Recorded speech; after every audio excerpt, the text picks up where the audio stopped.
We are here for yet another Thursday Thoughts. It is Zach James, business development strategist at Navitas, and of course, with my good buddy Kevin Homer. What's up, Kevin? Well, I just got done walking my dog, and I was told by a neighbor who's headed to Florida right now that we're about to have the coldest week of the year. Not his problem, apparently, but apparently it's about to get pretty bad. So, I'm not feeling great after hearing that. I think it's been cold enough and Right. enough, but our Sixers are on a hot streak, and our Flyers are on a warm streak. We'll say A COVID streak, because I don't think they're playing at all this week. Let's not talk about that. Up until this week. Right. We're on a pretty warm streak, and I'm excited about this discussion. I know we've got a hot topic. I'm going to keep throwing that hot word in there. Right. We got a hot topic coming up. I'm pretty excited. Nice. And yeah, same here. I have some fun things to say about our guest today. And for those who have already tuned in, whether you're on Facebook or YouTube, please make sure you're sharing this link. People can join in real time. And we're about to get things started with Thursday Thoughts. So again, excited for you guys to be here. Make sure you're leaving comments and questions in the comments, because we'll be able to ask our guests in real time. But without further ado, let's kick it off.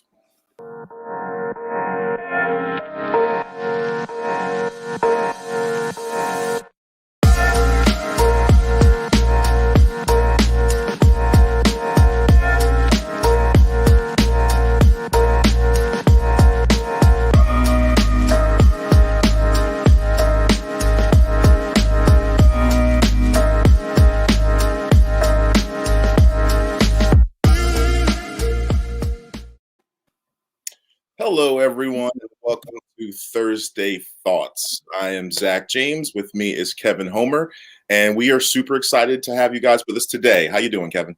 Doing great. I'm glad this is our third week now of season 2, and I timed the music of that intro video just perfectly so I could stop dancing just in time. Nobody else knew what I was doing behind the scenes.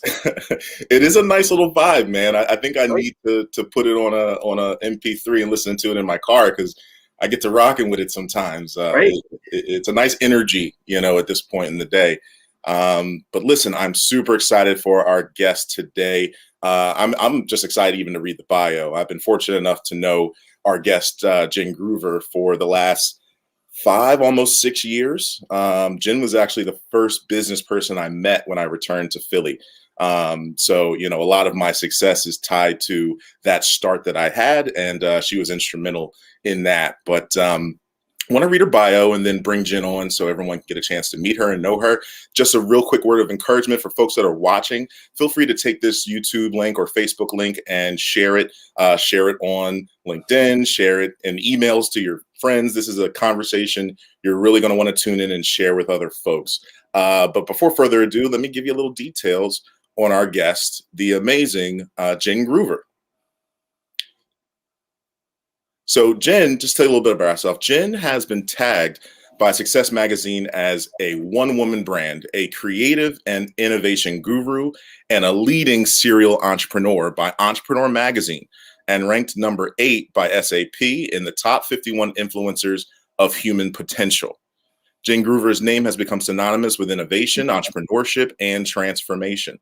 She was recently nominated for Motivational Speaker of the Year in 2019 from SpeakerCon. She is a UN delegate to the first ever global accelerator for the Global Entrepreneurs Council. She also made history at the New York Stock Exchange as a member of the first all-female group to ring the opening bell. She made Forbes' list of 50 founders you need to follow on Twitter, and was nominated TV Personality of the Year award in 2015 by Savor the Success. As a successful serial entrepreneur, performance coach, and retired national level fitness competitor, Jen Groover has been a highly sought after speaker and trainer for over 20 years. Jen has been a top business and lifestyle contributor and content creator for major television networks such as ABC, CBS, CNBC, NBC, MSNBC, Fox News, Fox Business News, and the CW. Jen also contributes editorial pieces to several prominent business magazines and online resources, including the Huffington Post, Entrepreneur Magazine, Inc. Magazine, the Wall Street Journal, and Positively Positive. Her products, brands, and work has been featured in hundreds of media outlets, including O, the Oprah Magazine, Reebok, People, US Weekly, Success, and Forbes.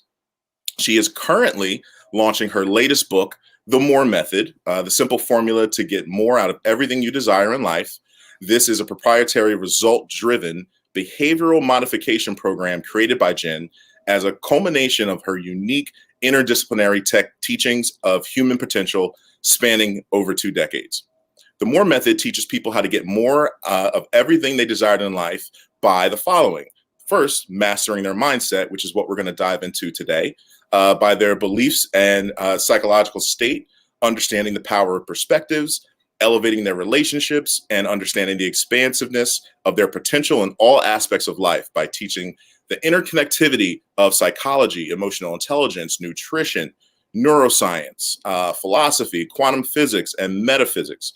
The book, The More Method, is currently available on Amazon and on changeherstory.org. We're going to talk a lot more about that book really soon, but I'm really excited to bring to you all Jen Groover today. Jen, welcome to Thursday Thoughts. How are you? Great. I'm so happy to be here with you guys.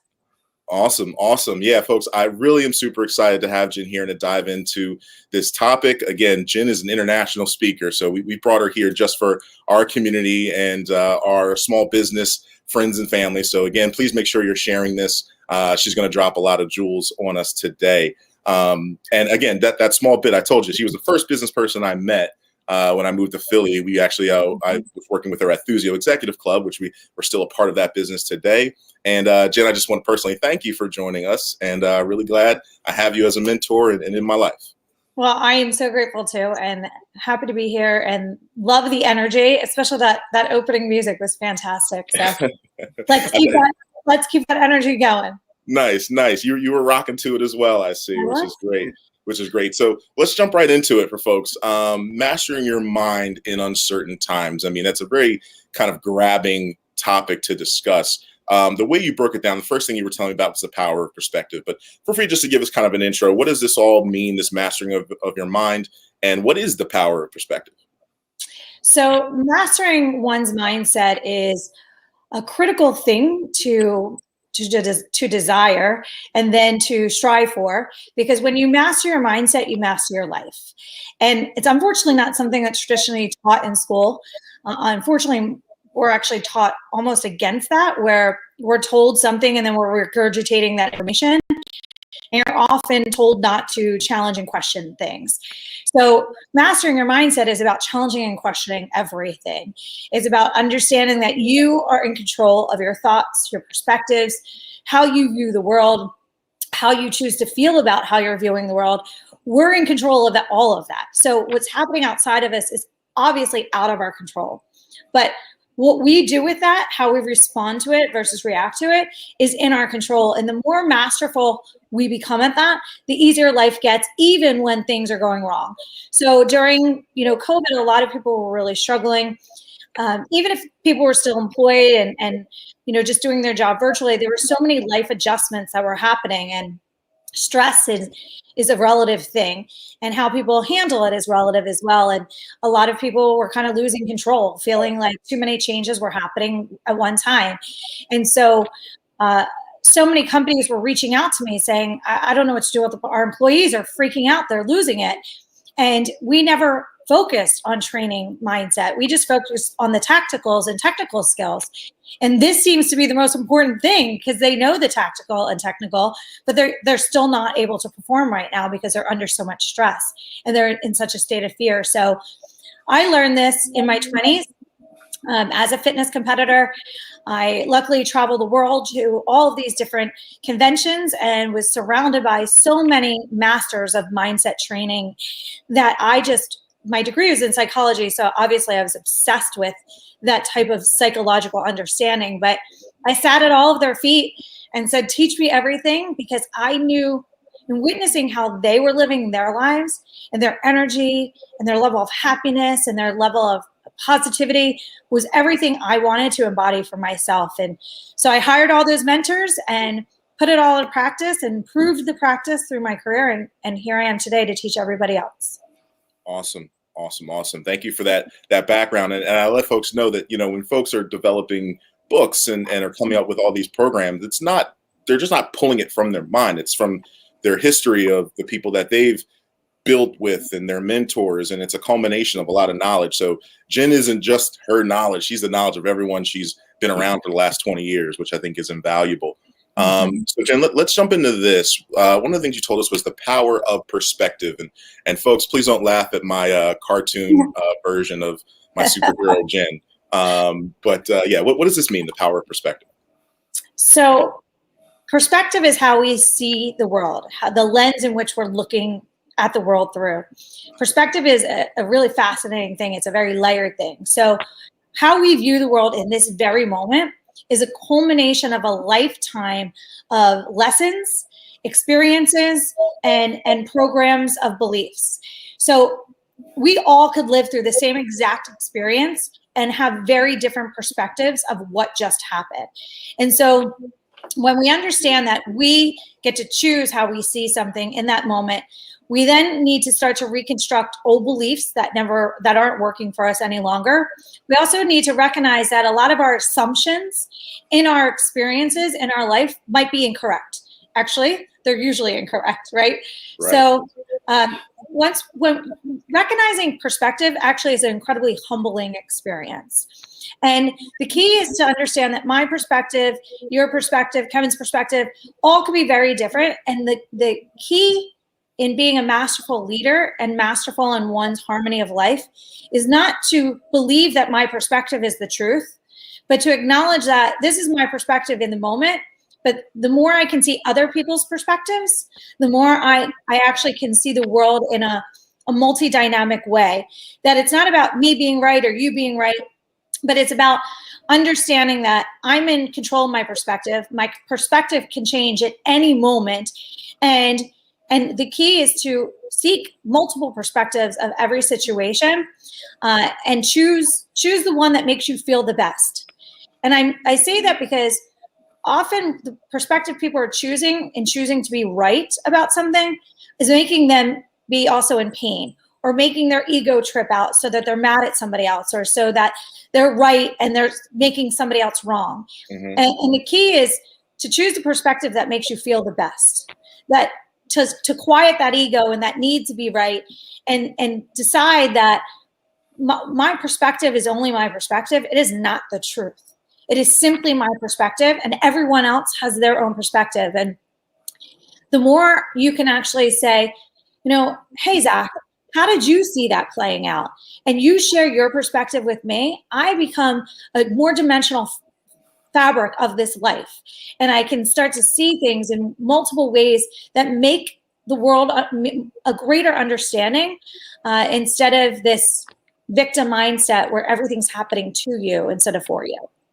Got you. And I think one of the things that I come across kind of in a real life example of that as it relates to our business at Navitas is when we were going about bringing in business, that sales conversation with businesses this past year, it had to be we have to see it from their perspective, sort of an angle, because it wasn't business as usual. And, right. You still need to operate, but there's this element of seeing what someone else is dealing with, seeing it from their perspective that really factors into how that conversation needs to go. And I think, Kevin, you can speak to this. We've been very sensitive towards what other businesses are going through when we're in those conversations. I mean, we understand that a service has a price and, they still need certain services to prosper, but there's a give and take when you see it from their side.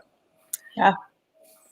Yeah, for sure. I mean, we all got to work together, and I think we've always tried to have that mentality of, find the middle ground and, make sure being fair to everybody. And, ultimately it's about our clients succeeding. Right.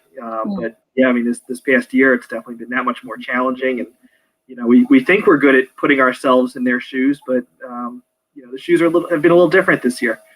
So, yeah, it's been an interesting ride. That's for sure. Indeed. Now, Jen, you were telling me about taking control of your thoughts as a big part of this. Can you elaborate? Yeah, absolutely. Before I elaborate, I just want to echo something with what you and Kevin just mentioned about not business as usual. And it's also one of the biggest things I've seen is employers also needing to recognize the perspectives of their employees. And as I mentioned earlier, all these employers were reaching out to me like, oh my God, everyone's freaking out. Like, I don't know what to do, because they never really had to charter that territory where a collective of their employees were losing it.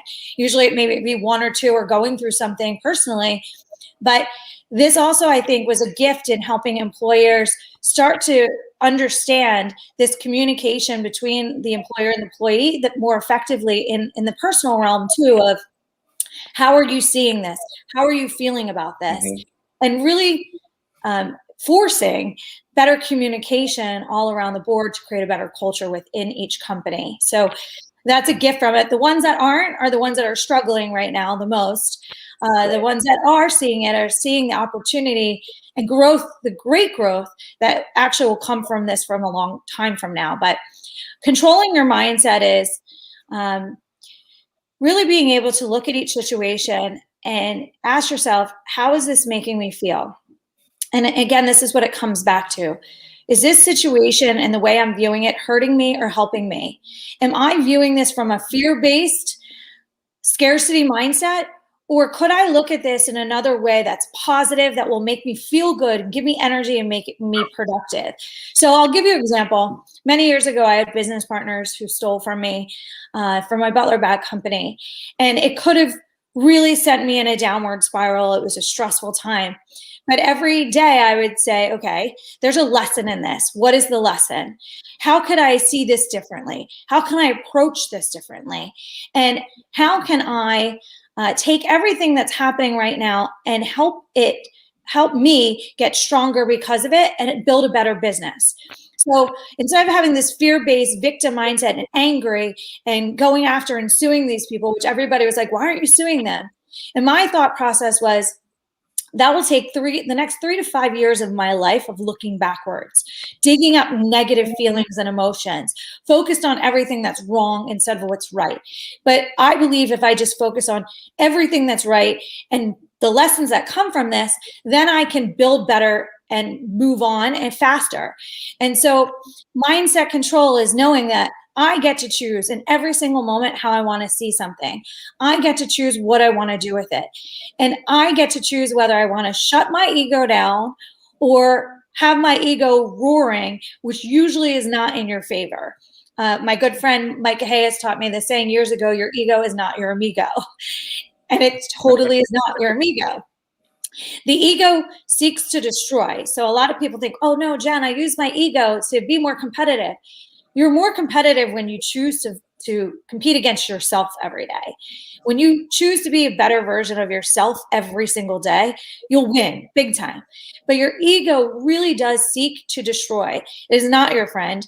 And so mindset control is recognizing all these things and practicing it. You just don't do it overnight, but it's a practice. And one of the biggest affirmations that I share with all of my clients is nothing has meaning until you give it meaning.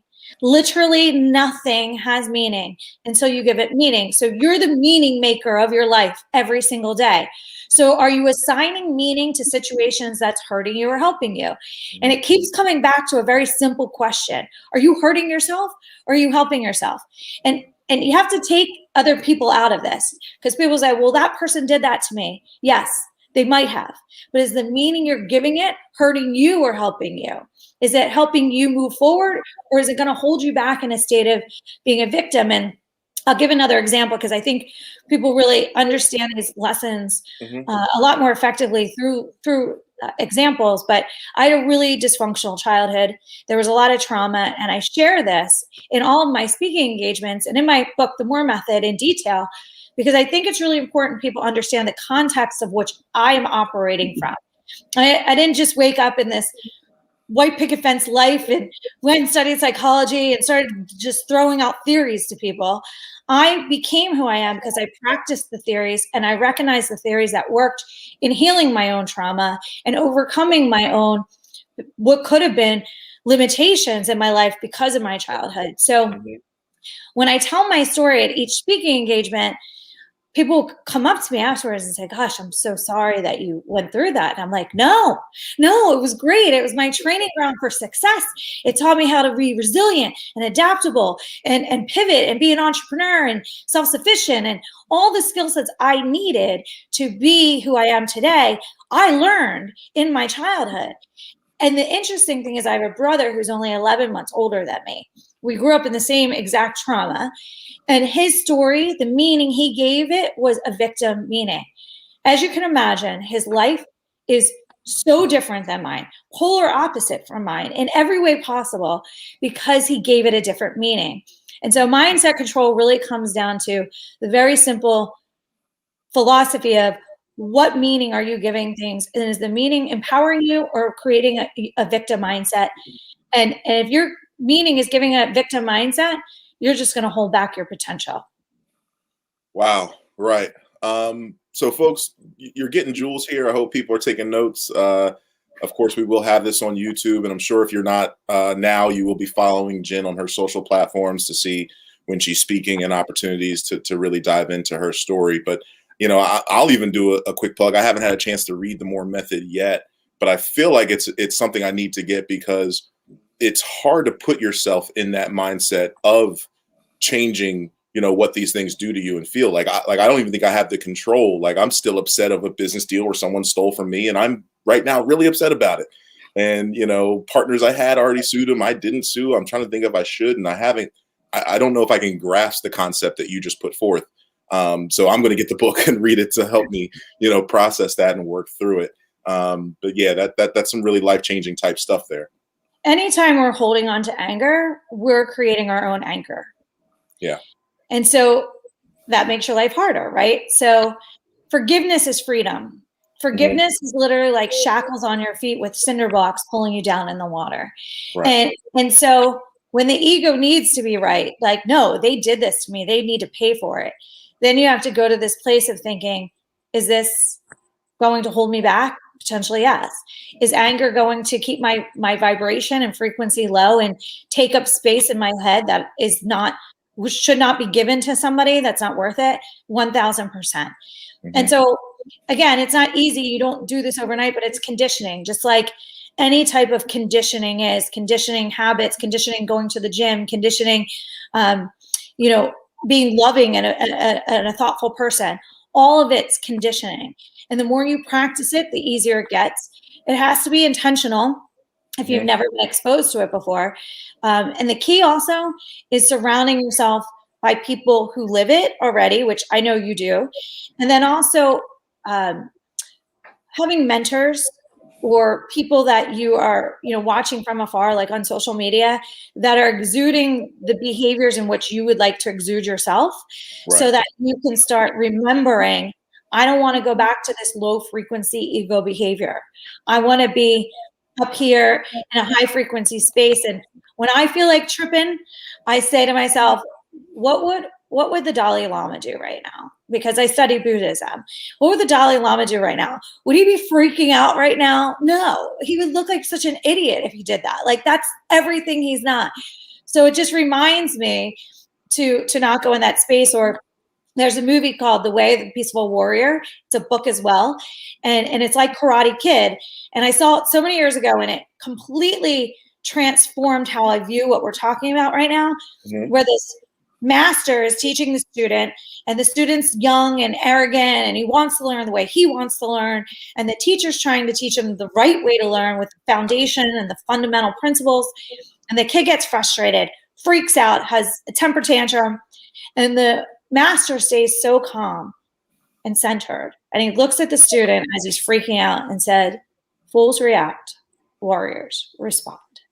And I was like, wow, oh my God, I want to be the warrior. I don't want to be the fool. I want to be that warrior who stays calm and centered. And I'm not perfect by any means, but I try to remind myself when I want to react, not to be the fool and to be the warrior. Got you. And I think that leads perfectly into this next portion about controlling your emotional state. Because I think that's something that I would struggle with in relation to this is, you know, if I'm upset, I'm upset. And usually that permeates other things in my life without me even really noticing it. So give us a little bit of detail on how to go about that, controlling and processing your emotional state. Yeah. So I wish every child was taught this in school, because our world would be a better place, right? We all would be better people if we learned this. So whenever we're triggered by somebody doing something to us, first of all, often when we're triggered in the present moment, it really is about something in the past that just reminded us. Remember I said perception is about everything that happened in the past leading up to this moment, including the assumptions of all of our life experiences. So when we're triggered in the present moment, there's usually something that's happened in the past that's unresolved with us that we're now bringing into the present moment. So I'll give you an example. I had somebody that I was working with talk to me in this very condescending tone of voice, and it triggered me so much that I felt like reacting and saying something that I probably would have regretted. Mhm. And I said to myself, as this is happening, fools react, warriors respond. And then I'm also saying to myself, why am I really mad? What is this really about? And what it really was is the man was speaking to me in the tone of voice exactly like my dad's tone of voice from when I was a child. So it triggered me to a really, really deep level, not because of that man per se or his actions in that moment, because if I didn't have something unresolved from the past, I probably would just be like, oh, this guy's a jerk. Okay, I'll just keep moving forward. But it wouldn't have triggered me to that deep level. But because it did, I was able, thankfully, to stay calm and say to him, hey, listen, I know you're speaking to me this way because you want to get my attention and get what you want. But you can't get what you want if I don't get what I want. And I need you to speak to me in a different tone of voice, because this is making me completely shut down and not want to do anything for you. And so really what this understanding is a mastery of wants. I can't get what I want until you get what you want, vice versa. And that's really how it works in relation. And so when we freak out about something and we, get mad or we yell at someone or give them the silent treatment, we're actually getting further away from what we really want. And we don't realize that because the societal conditioning is often the opposite of what's right in these situations. But the key way to control your emotional state, the process and framework which anyone can use to get better at this, is first pause, take a deep breath, and then ask yourself, is this really real? Am I tripping out for a different reason and I'm projecting it on this person? Is there another way that I can look at this? So the first step is pause. Then you want to move into this reflect. Those questions, is this really real? Can I see this differently? And then you move into the reframe. You want to see it differently in that moment so you don't react. So the trick is to trick your brain. If you can't get out of your ego's way, you have to say to your ego, you need to be quiet for a second so I can get back into an emotional state that'll allow me to effectively handle this situation. Because when we're emotional, we're not handling it in our best way. We will never handle it in our best way when we're emotionally overwhelmed. So reframe, how can I see this differently so I can re-engage, which is the fourth step, re-engage effectively. And that's the name of the game.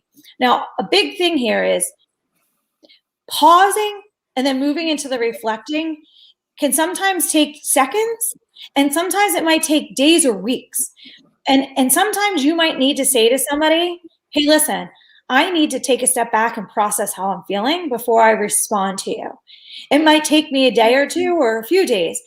And why this is important is because we know we're not going to be our highest self when we're in a reactionary state. So to recognize I'm not my best self right now, and I need to take a pause so I can emotionally decompress and process. When something happens and we look back at that moment, we're like, oh man, I could have said this differently. I could have done that differently, but we can't get it together in that present moment when we're triggered and overwhelmed. So guys do this all the time with the man cave thing. The man cave thing is actually a real psychological thing. Girls don't do it. This is a general statement. Girls don't do it as much because we typically, from a gender standpoint, want to deal with that in that moment. No, we need to figure this out now. Right. It's actually not a good thing. So I need to figure it out right now, usually. So removing yourself from the situation saying to somebody, I need to process this right now, and I'll circle back with you when I'm my better self, is saying, I respect you enough to not say what I want to say right now, because it's not going to be good for either of us. And it's powerful. This will save marriages, by the way. Right. That's what I was thinking. That applies even just to, little spats with your spouse, not even, on the grand scale that, of course, we're talking about today. Big time. For everybody. Everybody to just say, hey, listen, I feel pretty triggered right now, and own your stuff. I feel triggered right now, so I need to process how I'm feeling, and I'll circle back with you. It's different than giving someone the silent treatment. Silent treatment is abuse. It's literally manipulation. But to say to somebody, I need to process how I'm feeling and need some space right now, that is an emotionally intelligent person recognizing I'm not my best self. I prefer to be in my better self, and I just need some time and space to figure this out. And I think on the other side, if you say to me, I need that space, I need to decompress, and all that advice you gave, I, on the other side, need to respect that and not say, no, we're going to talk about this now, because that's just going to compound it that much more, I would think. Correct. It completely does. That's why I always say to add in there, I'm not my best self right now, and I prefer to be my best self having this conversation, or better self. The reason you say that is basically saying to the other person, I respect you too, and you don't want me to say what I'm going to say right now. You're going to get, I'll say this to my kids too, you'll get a better answer from me, or a better response from me, if you just give me some time and space right now. Right. And I think, personally speaking, and I want to say this for all men, but typically we have a more difficult time admitting what we're feeling. So we'll power through. And that usually ends up in making bad decisions, or, overreacting, or things like that. So I know I'm victim of it. So it's interesting you can recognize that. It's a real thing. And it's societal for the most part, because when guys are younger, are taught to suck it up, just brush it off, move on. Mm-hmm. And so it really takes away processing skills. At that moment, if every teacher and parent were emotionally intelligent, they would actually be like, all right, so how are you feeling right now? And it was always thought to be like, oh, you don't want to feel anything, just move along. So we all have feelings. We're not robots. And unfortunately, when you can't process those emotions, it becomes like rage or anger, or you just completely shut down. And so having that space, I think, for guys especially, gives you time to really start to have a perspective of how you're feeling and why you're feeling that way, in a way you can articulate it, versus just saying something you're going to regret, or just avoiding it altogether. Got you. Kind of moving on to this next slide that I put together. I'm gonna need you to break it down for me. So it's understanding the impact. So your beliefs plus yourself equals how you feel and what you do. Tell me a little bit about this. So beliefs are fascinating. 80% of your subconscious beliefs were programmed by the time you're 7 years of age. Think about that for a second.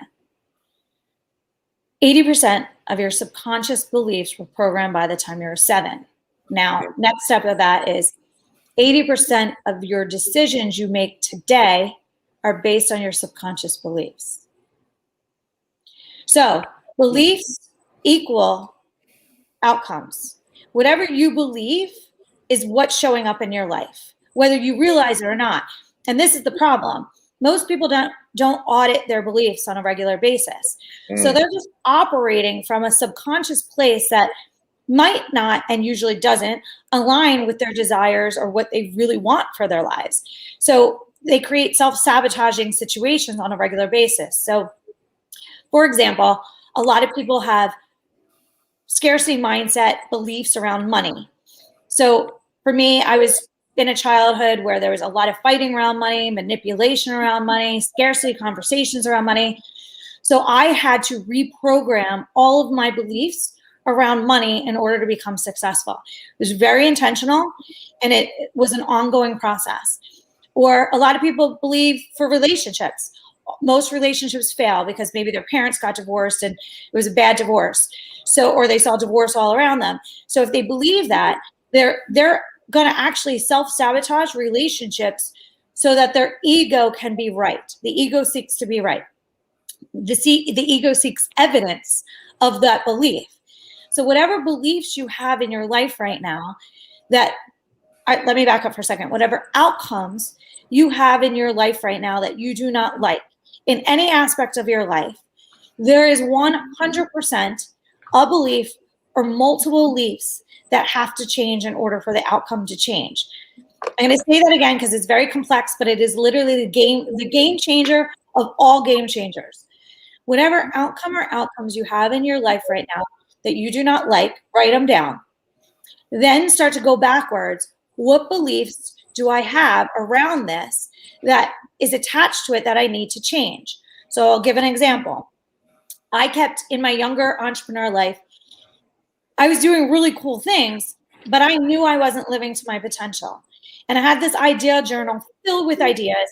And I would recognize other people were doing bigger, cooler things than me. And I felt frustrated. Like, why are they doing it? And I'm not doing it. I had that same idea in my idea journal. And so I started to have to really reflect, what is it within me that's holding me back? And I recognized that I had a really deeply programmed belief of this fear of failure. Because my dad was a Marine, and he'd always say failure is not an option, which I totally understand on a battlefield. However, if you teach a child this, the child is going to be afraid to fail. So the child's only going to then do what they're naturally good at and never try anything that they might fail at, which means you'll never maximize your potential. So once I learned this fear, this belief that I had to flip the belief. So this is a human behavior program that everyone can do. When you identify the beliefs that hold you back, you flip the belief to a new belief. So for me, my new belief was, I have more fear of regret than I have a failure. Fear is going to exist. How did I use fear in my favor? Fearing regret way more than failure. And then the new value proposition was, failure is just part of the process on the journey to success. Everyone needs to fail to succeed. So I changed the relationship with failure. So you identify the belief that's holding you back, flip the belief, and then that new belief becomes your new mantra. So you have to say that over and over and over again to create the new programming in your brain. So your new neural pathways, this is a little neuroscience here, your new neural pathways override your old neural pathways, so eventually they become stronger. So eventually, as I said, I have more fear of regret than failure over and over and over again. It's just who I am now. I don't have to think about it. It's now my conscious and subconscious programming. Right. One other way to figure out some of your subconscious beliefs is to begin with auditing who your programmers were. Your mom, your dad, grandparents, school, what you're watching on TV, your church, your community. Start to really figure out what those beliefs are of those people and surroundings, and start to think, are they in alignment with what I desire for my life right now? Chances are they're not. So again, the pattern remains the same. Identifying the beliefs, flipping the beliefs, creating a new affirmation that you reprogram with on a daily basis. Wow. Awesome. Awesome. Kevin, she's dropping like a lot of knowledge on us. I don't know if you have any questions. Folks who are watching, A, I hope you're taking notes. B, if you have questions, leave them in the comment. Even comments, if you just love what you're hearing, let us know. We want to share that with Jen and everyone else. But I'll tell you, with my marketing and social media mindset, I feel like every 10 seconds I'm like, yep, that's a meme. Yep, that's a meme. I mean, she's just throwing out all these great quotes and sayings, and I know some of them she's referencing movies and books, and some of them are coming from her own side. But yeah, everything she said, I'm like, yep, that's one. Yep, that's one. I'll tell you a quote that I like that I think was very relevant to something, Jen, you were just saying, was a quote from Albert Einstein, which was, "A person who has never made a mistake never tried anything new." Right. I'm sure you've heard that before, and I mean, I've seen that on social media a lot too. I mean, that quote's all over, but I think just fits in really well with just that mentality of are mistakes acceptable, or do you have that mentality of failure is not an option? Yeah. Yep. Yep. And Jen, I don't know if you have meme creation skills, but if you need some help, holler at me and Kevin. I now know, right? I know where to go now. We're on the willing and able. I love that. So let's jump into this other piece that you had, which was building your muscles. Tell us about that. So building the muscles of mindset control, of perspective, of learning how to identify or audit your beliefs, flip the beliefs, that whole process, they're all practice. You're not going to be perfect at it overnight, but they're things that you want to build the muscle of intentionally every day. So taking away from today's conversation, here's a couple key things if you want to write them down. Becoming mindful to build the muscle of mindset control, of perspective and perspective shifts. So if you're finding your perspective is bringing you down, learning how to shift the perspective. Another one is auditing the beliefs. So when you're recognizing there's outcomes in my life I'm not liking, audit those beliefs. When you audit those beliefs, flip the belief. And the other one is to just becoming aware that everything that you do has to, whenever you're changing a behavior, it has to be intentional and consistent in practice. We don't change overnight, and you might be motivated to change, but change happens through transformation, not motivation. Long-lasting change happens through transformation.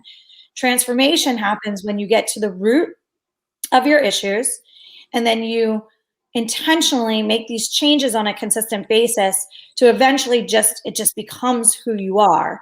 Instead of, motivation and change is the prime example of this is the gym on January 1st every year. Packed, filled with people, and everyone that year, this is it. This is their year. And by January 21st, it's back to being the same people that it regularly is.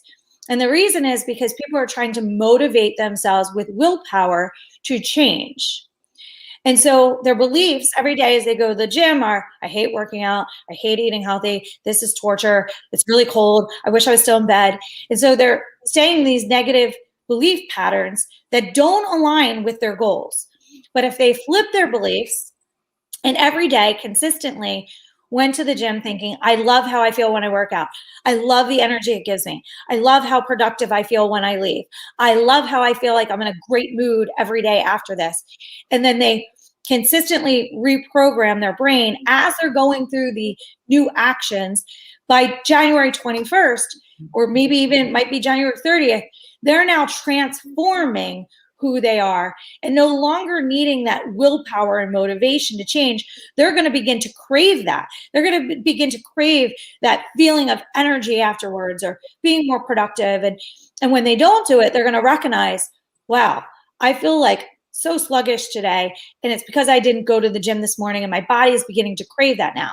So most people try to use short-term motivation for change versus approaching change as a transformational process so that it's sustainable for the rest of their lives. And transforming who you are means you're becoming somebody different every single day. And I think if everyone could recognize that I can become better tomorrow than I am today, and even better the next day, and the biggest goal within yourself is to become better every day, then you can't lose at maximizing your potential. Wow. Agreed. Let's hop onto this. And then again, if folks have questions or comments, please leave them in the comments section, whether you're watching on Facebook or YouTube. We will get them live. Taking advantage of uncertain times, which we're kind of roping this all, mastering your mind as it pertains to that. Of course, we're living in some of the most uncertain times that I've ever seen. And I'm sure folks older than me have ever seen as well. Can you speak a little bit towards that? Here's a slide we have about these kind of three elements. Yeah. So there's opportunity in every obstacle. And when we embrace uncertain times with that mindset, we will be able to pivot more quickly, evolve, having that mindset of openness, of, okay, there's an opportunity here. Let me look for the next trend. Let me see how to do this differently.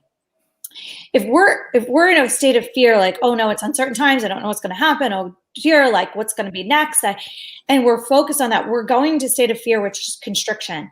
You will never be creative, strategic, or innovative in a state of fear.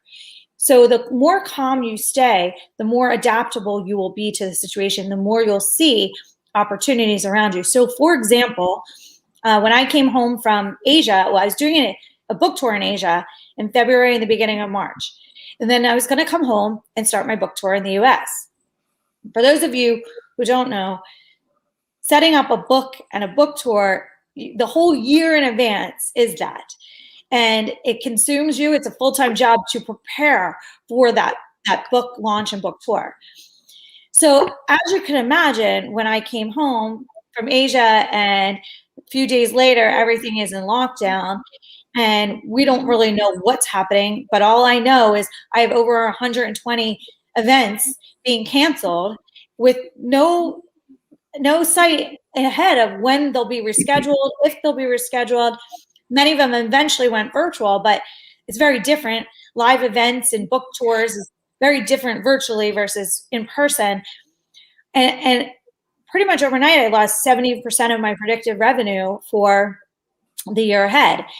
And I could have freaked out, or I could have looked at the situation and said, okay, this is going to force behavioral changes. This is going to present new opportunities in those behavioral changes. I need to keep my eyes open and looking for the trends.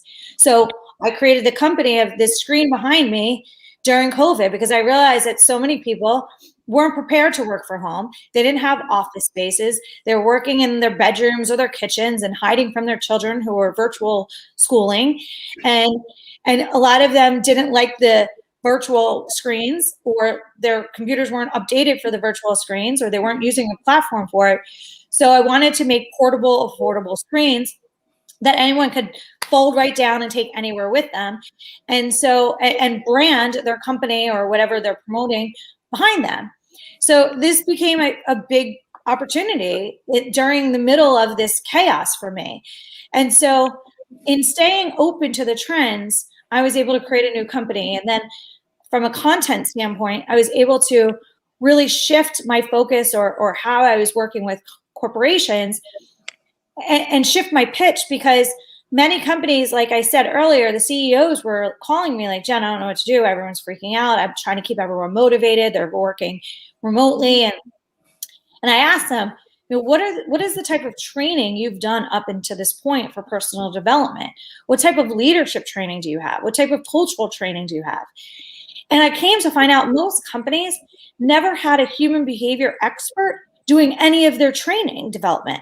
It was a manager who just kind of adopted things from their manager, and they just kind of were focused on the technical, tactical skills. But there was no personal development in any of it. Or if it was superficial. There was no expert really lending value to it. So the opportunity came to start to work with all these companies and help them develop onboarding training that they never did before, and additional training for anyone that's already in the company, so that their impact skills are developed. Their ability to be self-responsible and self-reliable and adaptable and communicate more effectively could also be developed. And the bottom line is, for the leaders in these companies, I said, the more you can teach people these impact skills, the more self-sufficient they are, the more independent they can work in a way that's effective, the less managing you're going to have to do. And the bigger the bottom line is going to be. So many companies look back now and they're like, why didn't I do this sooner? Like, how did I not know this? And I said, I'm sure if I pitched this a year ago or 2 years ago, you thought it was just, who needs those like soft skills? Right. Well, now you're like, oh dear God, everyone needs those soft skills, impact skills, I call them. Right. I'm going to throw out another. You've been doing such a great job throwing out these quotes. I'm going to throw out another one that I like. Okay, love it. The CFO says, what happens if we invest in our employees and they leave us? The CEO says, what happens if we don't invest in them and they stay? Yes, exactly. True. I've So always liked that, and I think that fits in real well with what you were saying. absolutely. It's a scarcity mindset versus an abundant mindset. Wow. Isn't that funny, Kevin, that people for so long actually thought that? Like, if I invest too much in my employees, they're going to leave me. Instead of, what if you invest in your employees and then they're going to perform at a higher level in which you need to manage less, and your innovation just expands exponentially. Right, and I think when you have employees who are happy with their roles and comfortable in their roles, and have the confidence that they need, whether it's to perform the technical skills or the social side or the emotional side or whatever it is, they're going to perform better. So even if you want to look at it from a dollars and cents perspective, I mean, which it's a shame that a lot of times it comes down just to that, but even if it does, having them in that position, you're going to get more out of them. They're going to be more productive. They're going to be more successful. So isn't it going to work out for you anyway? Yeah, 1,000,000%. And ultimately what people want is fulfillment. So if you survey most employees, obviously money is important, but people will take less money over a greater sense of fulfillment any day of the week. Right. Yeah, it's interesting. Over the past couple of years, there's always reports coming out from staffing agencies and different groups with the trend right now. What are potential candidates looking for? And of course, everyone always just kind of assumes, well, it's who's going to pay the most. And just as you said, I mean, for the past few years, that has not been the case. Usually, the number one thing is actually flexibility, which is kind of funny after this past year that we've had. But Right. for the past 5 years, that's been the number one item on the list, is the flexibility of whether it's flexible hours or flexible vacation schedules, or even just the flexibility of working remotely versus working in the building. And of course, now anyone who didn't have that flexibility before has had to figure it out. But that's been what everyone's looking for, and it'll be interesting to see how that trend continues as we start to return to business as normal. Will that flexibility still be a thing? Will the employees who wanted to work from home still want to work from home? It's going to be interesting to see kind of where we go as a society with that. What I've learned from many of the large employers that I work with is that they'll never go back to full-scale staffed buildings. They recognize that people were able to still be productive enough that it doesn't warrant the overhead that they've had all these years. So these companies are recognizing, even if someone's a little less productive, I'm still coming out ahead if I minimize my overhead. And so it's going to be, what's really going to be crazy to see is how many empty buildings in cities across the United States, because I know for sure many of those companies are never going back full scale. Yeah. Wow. As a commercial business property owner, it's not exactly what I want to hear. But then as a business owner, I mean, it absolutely makes sense, and I agree. And there's a chance that our company's going to work that way also. I mean, we've always been 100% in the building, and of course, right now we're 100% out of the building. And what's the final solution? Probably somewhere in the middle. Just like everybody else. Well, what I feel the new trend is for the commercial real estate owners to be thinking about is creating, co-working spaces are going to go back up because of this, because a lot of people are going to be sick of being in their homes.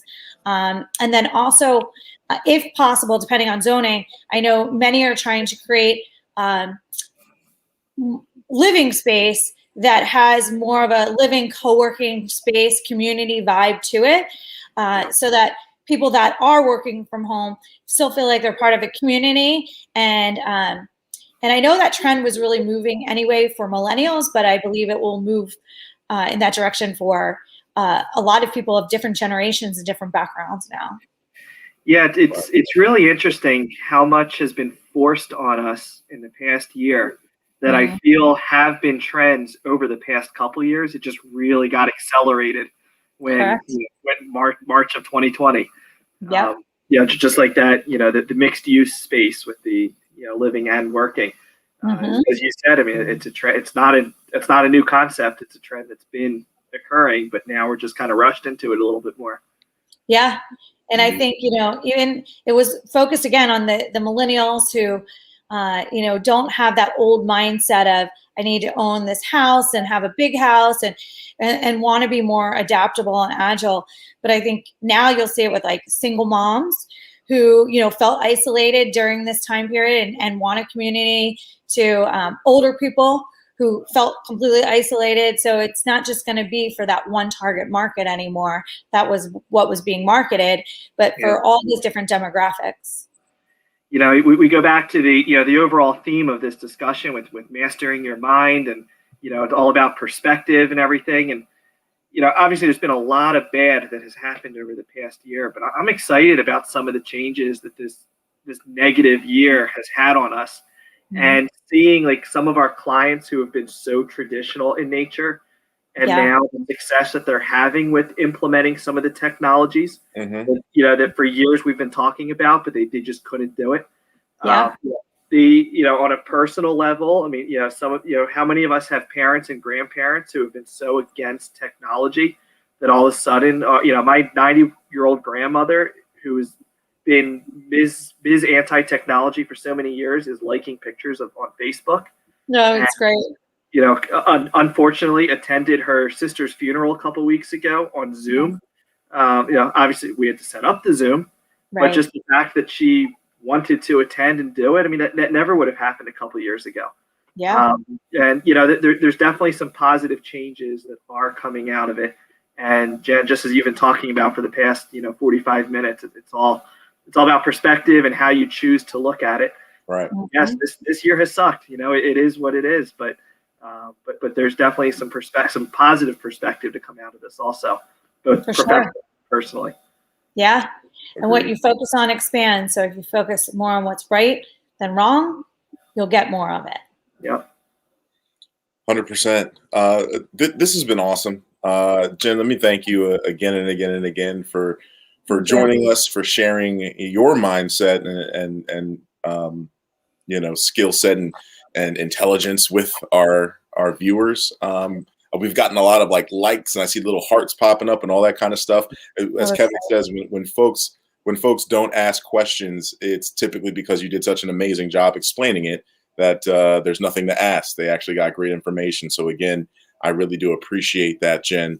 One last thing I want you to give us some details on is tell us a little bit more about your book, The More Method, and where folks can get it at. Sure. So the More Method is a culmination of my 20 plus years of teaching human behavior, rolled up into one, and it teaches people to get anywhere from where they are to where they want to go. It is truly created for anyone at any level, stage, age of life. It's very much storytelling. It's not just all theory. I use a lot of my life stories in it in order to, number one, engage and create more entertainment through reading. But it really teaches people how to evaluate where they are, get clarity as to where they want to go, how to dissect the beliefs like we talked about today, how to gain new perspectives like we talked about today, how to reframe old beliefs to create new beliefs and get more, literally more of everything that you desire in life. And that's really the ultimate goal of the book and what it truly does for people. Wow. Awesome. We got the folks at Jan Basil. Thank you, Jen, Kevin, Zach, of course. We thank you for checking us out. And to all the folks who are watching, whether it be now live on Facebook and YouTube, or of course later on YouTube and on LinkedIn, we're going to actually share this video out. Feel free to contact Jen. You can reach out to her directly. Jen, why don't you give people your contact info? Best way to reach out? Sure. I'm very active on social media. So on Instagram and Facebook especially, it's my name, Jen Groover. And if you, just message me, or if I post something and you comment, I always respond. Awesome. And of course, folks, you can follow us, Navitas Marketing, at Navitas MTKG on Instagram. And of course, we always offer a free 30-minute consultation for anybody who just wants to chat and see how we might be able to help them. Next up, we actually have some really great speakers coming up. We have Tyrone Robinson, who actually joined us in season 1. He's going to be in 2 weeks, February 25th, talking about operations for business. And a really longtime friend of mine, Darylise Lyons, is joining us March 11th, and we're going to jump into DEI, diversity, equity, and inclusion for entrepreneurs. So really excited about those upcoming thoughts. Folks, make sure you check out our website to see the details. And again, we really appreciate you joining us. And another great thank you to Jen. Happy to be here. It was great to work with you guys, and hopefully I'll see you soon. Indeed, indeed. Thanks everyone for listening. Of course. Bye.